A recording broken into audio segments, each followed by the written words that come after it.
Assalamu alaikum wa rahmatullahi wa barakatuh. Frères et sœurs en islam, là, ce sont des remarques que j'ai eu à effectuer en observant les vidéos sur les actualités en fait dans le monde arabe et ainsi de suite à travers le monde. Et là, c'est concernant le Yémen qui prend l'Arabie Saoudite pour ennemi en fait. Et je vous laisse apprécier. Les Houthis ont ensuite annoncé un blocus maritime des ports saoudiens et commencé à prendre pour cible les pétroliers du royaume. Nous mettons en garde les Saoudiens contre toute action imprudente à l'encontre de notre pays et de notre peuple. Il devra assumer les conséquences de toute escalade. Subhanallah. Des pays frères et puis voisins, arabes, tous arabes et puis musulmans, qui se prennent mutuellement pour ennemis, qui se combattent mutuellement, étant donné que les juifs et chrétiens sont en train de massacrer les musulmans. Donc c'est la remarque ici que j'ai fait.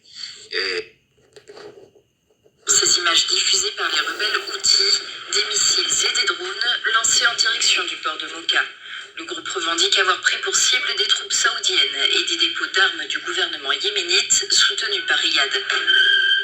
Selon le gouvernement, les bâtiments portuaires et les marchandises qui s'y trouvaient ont été gravement endommagés. Le ciblage du port de Moka révèle la guerre systématique des milices contre les ressources du peuple yéménite et les artères de sa vie. Depuis la semaine dernière, les attaques meurtrières des Houthis se multiplient. Au Yémen même, dans les provinces de Marib et d'Adramout, mais aussi de l'autre côté de la frontière, dans la région saoudienne de Najran, ou encore sur l'installation pétrolière de Saudi Aramco, située à Jizan, sur la côte de la mer Rouge. Jeudi, les attaques de drones et missiles avaient causé la mort d'au moins 58 soldats yéménites, le bilan le plus meurtrier depuis la trêve négociée entre les Houthis et les forces gouvernementales en 2022. Notre peuple yéménite et ses forces armées poursuivront selon l'équation annoncée. Le blocus par le blocus et l'escalade par l'escalade, et le ciblage de toute concentration visant le peuple yéménite et les provinces libres.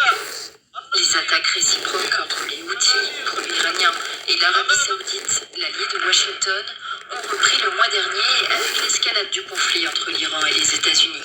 Les rebelles bloquent les navires saoudiens en mer Rouge. Pour eux, s'engager aux côtés de Téhéran, c'est aussi chercher à se présenter comme les défenseurs des intérêts du Yémen et de ses alliés, tout en consolidant leurs propres intérêts et leur pouvoir dans le pays. Et là, je continue concernant ici la rencontre des trois dirigeants afghans, turcs et puis saoudiens à la Mecque en fait. C'est très intéressant ça.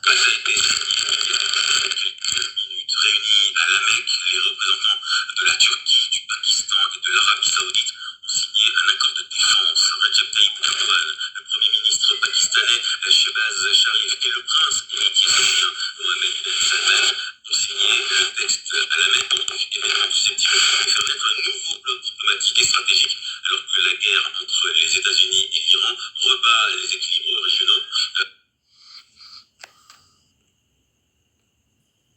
Pakistan saoudite, la Turquie et le Pakistan ont signé ce vendredi à la Mecque un accord de défense conjoint qui pourrait ouvrir la voie à une organisation défensive des pays musulmans à l'image de l'OTAN. Les trois pays sont ainsi liés à un pacte stipulant qu'une attaque contre un des pays signataires sera considérée comme une attaque contre tous. Ce pacte défensif a pour but de créer une force de dissuasion explicite contre plusieurs parties en s'appuyant sur la puissance financière de l'Arabie Saoudite, les capacités industrielles et défensives de la Turquie, ainsi que la force nucléaire que possède le Pakistan.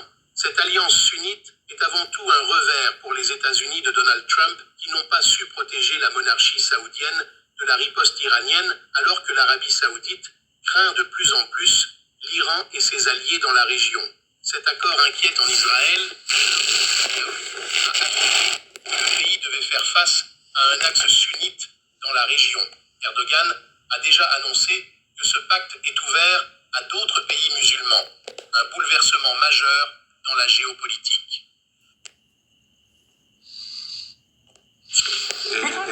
La partie qui m'intéresse en fait, les trois pays qui font un accord ici.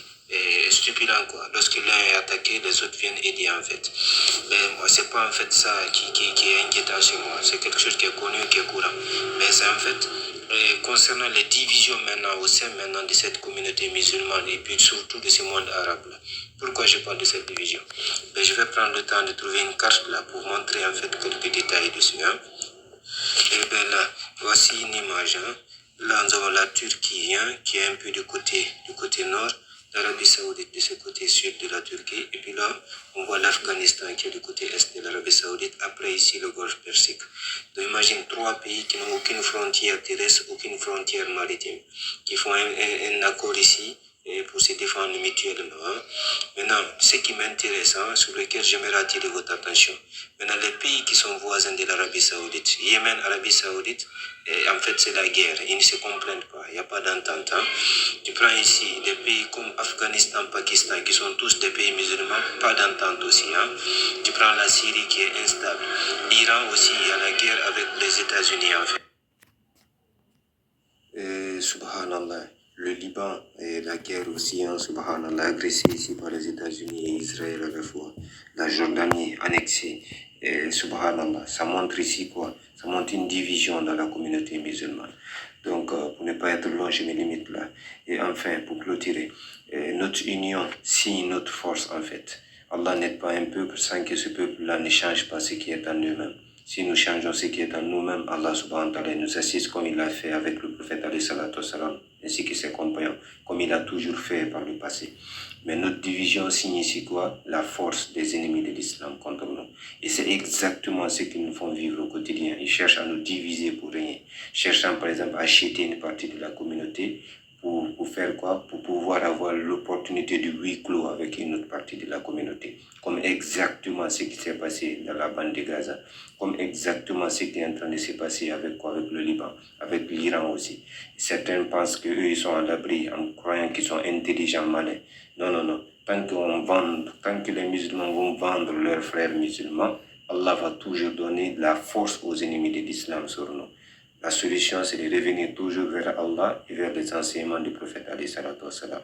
Assalamu alaikum wa rahmatullahi wa barakatuh. Qu'Allah nous assiste, qu'il fasse miséricorde à ses serviteurs de voyer à travers le monde et puis qu'il nous accorde son soutien ainsi que sa victoire. À plus tard, bismillah ta'ala. Je vous prie de bien vouloir publier au maximum possible et s'il y a des manquements, de faire part dans les commentaires afin que je puisse corriger. Allez, assalamu alaikum wa rahmatullahi wa barakatuh.